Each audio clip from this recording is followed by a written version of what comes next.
I came to a terrifying alpha werewolf. Then everyone told me I was already his mate. Hello everyone. Before we begin today's story, I have a small favor to ask. Please hit the subscribe button and turn on the notification bell, so you never miss any of our channel's new videos. It is quick, it is free, and it is one of the best ways to support us as we continue bringing you more dramatic, emotional, and unforgettable stories like this one. Your support truly means the world to us. Before we begin, tell us in the comments where in the world you are watching from, and what time it is where you are right now.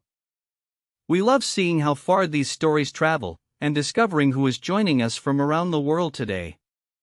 Now, let's begin today's story. Do not move, I whispered, even though every person in Moonhaven Square was already running away. The alpha werewolf stood beneath the silver lanterns of the moon gathering, nearly 7 feet tall in his transformed state. His dark fur catching the cold light while frightened voices echoed across the square. I knew exactly who he was. Everyone did. Rowan Vale, leader of the Vale Pack, was the alpha parents warned their children never to approach when the moon was high.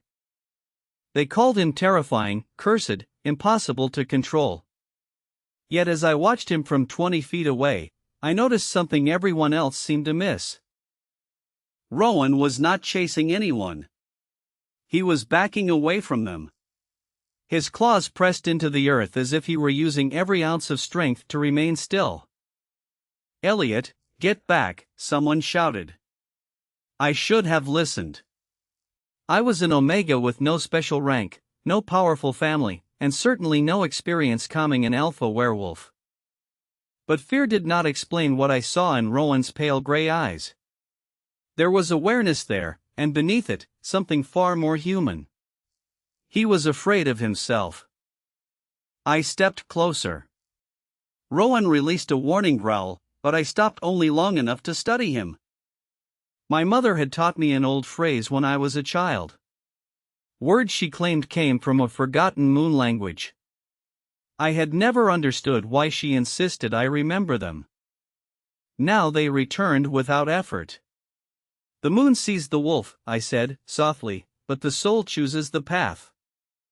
Rowan froze. The square became strangely quiet. A warm sensation moved through my chest, pure and gentle, like moonlight somehow given weight. I repeated the ancient words. Rowan's breathing slowed. His shoulders relaxed. The frightening wildness in his eyes gradually disappeared until he was simply looking at me. Not through me, at me. Then he lowered his head. An alpha werewolf feared throughout Moonhaven had responded to an unknown Omega speaking a language almost nobody remembered. I heard footsteps behind me as several pack elders cautiously returned. How did you do that? One asked. I talked to him. The oldest elder stared at my wrist. I followed his gaze and saw a thin silver crescent glowing against my skin. My stomach tightened. What is that? Nobody answered. Rowan shifted back into his human form beneath the protection of a ceremonial cloak brought by one of his attendants. He was tall, dark-haired, and far less frightening than every story had promised. His gray eyes remained fixed on me with the same bewilderment I felt. Who are you? He asked. Elliot Hayes. At the sound of my name, the silver mark brightened. A matching light appeared around an old symbol on Rowan's hand.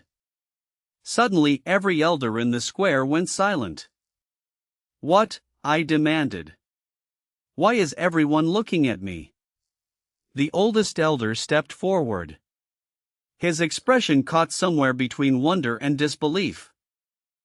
Because those marks have not appeared together in more than 200 years. I looked from him to Rowan. What does that mean? Rowan seemed equally determined to hear the answer. The elder lowered his voice. It means the moon already recognized your bond. My heart stumbled. What bond? The elder stared directly at me. Elliot, How can you not know? You are already his mate. The words already his mate should have explained something. But to Elliot, they only created a dozen new questions. The moon gathering had nearly emptied, leaving silver lanterns swaying above the square while the elders surrounded him and Rowan at a cautious distance. Elliot looked at the glowing crescent on his wrist, then at the matching symbol on Rowan's hand. No, Elliot said. The oldest elder blinked. No, you told me what the mark means. You did not tell me why it gets to decide my life. A few elders exchanged uneasy looks. Rowan remained silent. Elliot expected the powerful Alpha to claim the bond or demand obedience to pack tradition. Instead, Rowan turned toward the elders. He is right. Everyone stared at him. Rowan's voice was calm now, nothing like the frightening presence that had filled the square minutes earlier. A mark is not permission. If Elliot does not choose this bond, nobody will pressure him into accepting it. Elliot studied him with surprise. You believe that?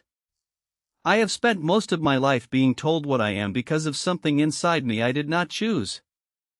Rowan glanced toward the moon. I will not do the same to you. For the first time, Elliot understood why the stories about Rowan had always sounded incomplete. The pack described him as dangerous, but danger was not what Elliot saw. He saw discipline, restraint, loneliness. The oldest elder reluctantly agreed to postpone any formal declaration, but asked Elliot to remain near the Vale estate until they understood why the ancient mate marks had returned. Elliot accepted for one reason only. He wanted answers. Later that night, he sat in the estate library surrounded by dusty records while Rowan stood several feet away, deliberately giving him space. Does this happen often? Elliot asked, losing control. Rowan's expression tightened. More often than I would like, and everyone runs. Usually. Elliot looked down at the silver crescent. I did not come you because of this mark. I know. How? Rowan considered the question. Because you did not command me. You reminded me that I could choose.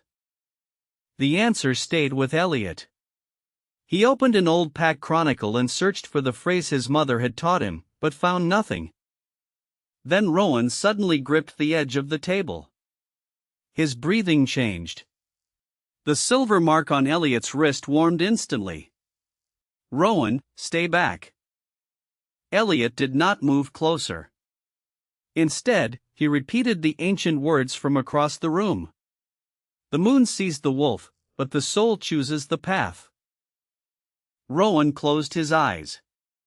Within seconds, the tension left his shoulders. Elliot stared at his wrist.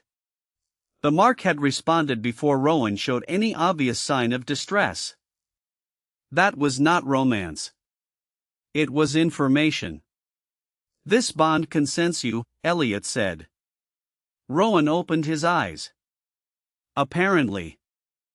Elliot pulled another book from the shelf. Then we stop asking what the elders think it means and find out what it actually means. Rowan gave him the faintest smile. You always argue with ancient traditions, only when they start making decisions for me. They searched until after midnight. Finally, Elliot discovered a page written in the same forgotten language his mother had taught him. Most of it was damaged, but one sentence remained clear. He translated it slowly. When the sacred voice returns, the bound wolf shall remember himself. Rowan stepped closer, his expression changing.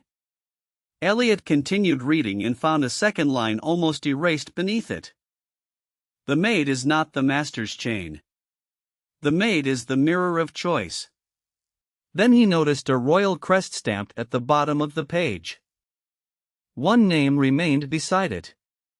Prince Calebville. Rowan went completely still. That is impossible, he whispered. Elliot looked up. Why? Rowan's gray eyes filled with an emotion Elliot had not seen before. Because Caleb was my younger brother. And he disappeared 20 years ago. For several seconds, Rowan said nothing. The name Caleb seemed to change the air inside the library, turning an ancient mystery into something painfully personal. Elliot closed the book carefully. You said he disappeared. Rowan nodded. He was 9. I was 16. The elders told my family he wandered beyond the northern boundary during a moon festival and was never found. Elliot studied the royal crest beneath Caleb's name. Then why is he mentioned in a document about sacred voices and mate bonds? Rowan had no answer. They spent the rest of the night searching older pack records. And shortly before sunrise, Elliot found something stranger. Every official history described Rowan's unstable transformations as an inherited alpha condition. Yet the earliest medical record was dated only 3 days after. Caleb vanished. Your condition started after his disappearance, Elliot said. Rowan stared at the date. I never connected them. Maybe everyone made sure you would not. Rowan's expression darkened with thought. Elliot turned another page and discovered a private statement written by a former pack physician. It described Rowan not as naturally unstable, but as carrying an ancient burden voluntarily transferred to him during a royal emergency. Elliot looked up. You knew about this? Rowan was silent for a long moment. Not all of it. He moved toward the window where dawn was beginning to color the sky. That night, I remember the elders telling me something was spreading through the pack. They said my alpha blood could contain it. I agreed because people were frightened. Elliot suddenly understood. You took the burden into yourself. Rowan nodded.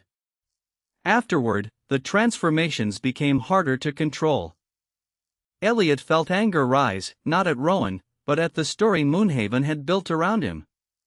For 20 years, people had whispered that Rowan was dangerous without remembering why he had become that way. They call you terrifying because you protected them. Rowan gave a humorless smile. People remember what frightens them more easily than what saved them. That does not make their version true. Rowan turned toward him. Something softened in his gray eyes.